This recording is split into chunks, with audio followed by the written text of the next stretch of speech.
Mga kaibigan, handa na ba kayong makinig sa isa na namang nakakakilabot na kwento dito sa Creepy Pinoy Stories?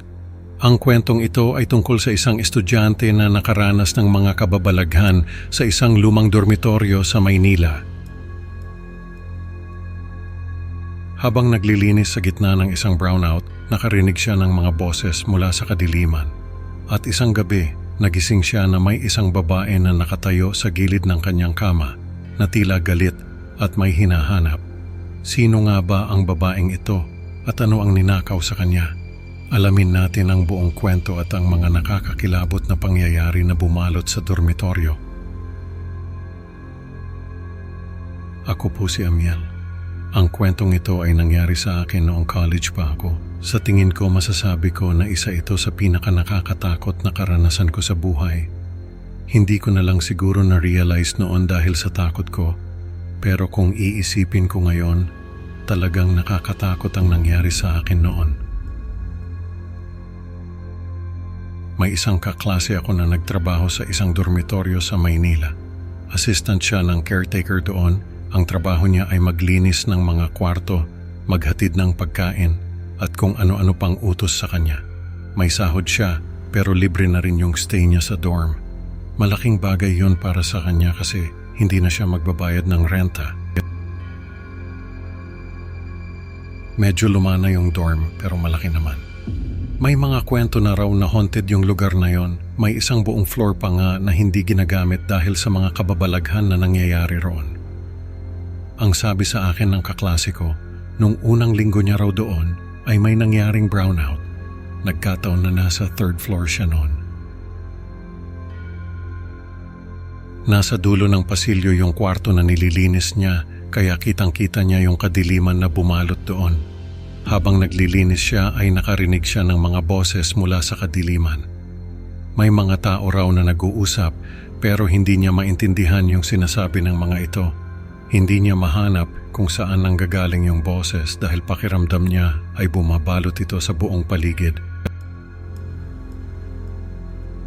Nung bumalik yung ilaw ay nawala na rin yung mga boses. Nakwento niya ito sa caretaker at doon niya nalaman na may mga kwento pala na isang diwata ang nagbabantay sa lupa kung saan nakatayo yung dorm. Ang sabi ng caretaker, noong wala pang mga gusali sa lugar na yon, ay isang diwata ang nagbabantay sa mga puno at halaman na nakatanim doon. Nung magtayo ng mga gusali ay nagalit daw ang diwata at nagparamdam sa mga tao. Nung marinig yun ng kaklase ko ay natawa pa siya. Hindi niya raw alam na may mga tao pa na naniniwala sa mga diwata. Isang beses ay nakita ng kaklase ko na may dumating na ambulansya sa dorm. May isinugod daw na estudyante sa ospital. Nung tanungin niya yung caretaker kung anong nangyari, ay sinabi nito na habang nag-aaral daw yung estudyante, ay bigla na lang itong bumagsak sa sahig. Nung makita raw ng mga kasama niya ay nagbubulong ito ng isang sinaunang awit. Tapos ay nangingisay na siya at bumubula ang bibig. Doon na nagsimula na makaranas ng mga kababalaghan yung kaklase ko. Una ay yung mga gamit niya na gumagalaw mag-isa. Isang beses ay nakaupo siya sa kama niya habang nag-aaral. Yung libro niya ay nasa ibabaw ng mesa. Bigla na lang daw itong bumagsak sa sahig. Hindi naman daw mahangin nun, kaya imposibleng nahulog lang yun ng kusa. Tapos ay nakakarinig siya ng mga yabag sa likod niya. Hindi niya raw alam kung saan nanggagaling yung mga yabag, pero pakiramdam niya ay sinusundan siya ng mga ito. Isang beses ay nakatingin siya sa salamin at nakita niya na gumalaw yung refleksyon niya. Nakatayo lang daw siya doon pero yung refleksyon niya ay kumindat at ngumiti sa kanya. Doon na siya nagsimulang matakot. Naalala raw niya yung diwata na nabanggit ng caretaker. 2 kasama niya sa dorm ang nagkwento sa kanya na napanaginipan nila yung diwata. Sabi nung isa, isang magandang babae raw na nakasuot ng puting damit ang nagpakita sa kanya.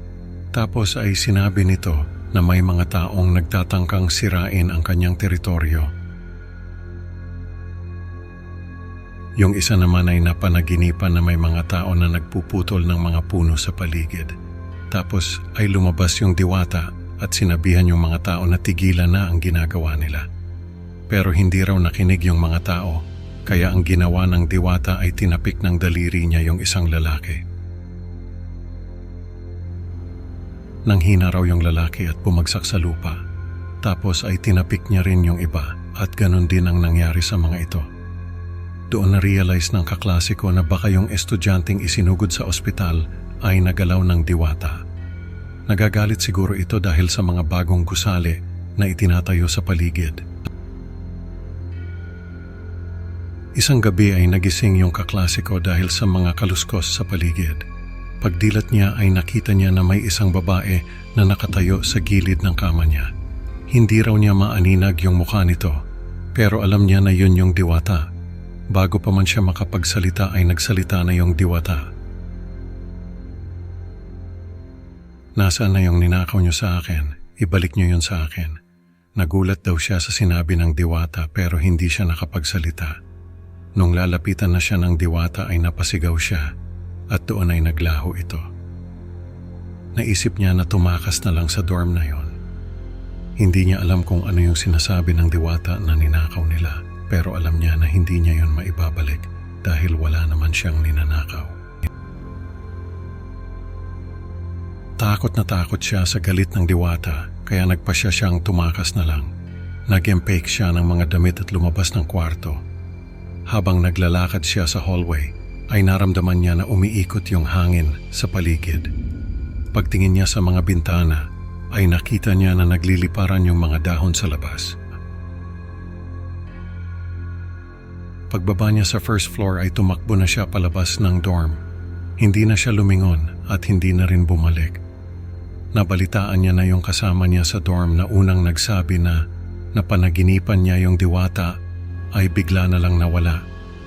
Pagpasok daw ng mga kasama niya sa kwarto nito ay wala na yung kasama nila at napakaraming halaman sa loob ng kwarto. Naglipat na lang ng dorm yung kaklase ko. Hanggang ngayon ay hindi pa rin niya makalimutan yung diwata na nagpakita sa kanya.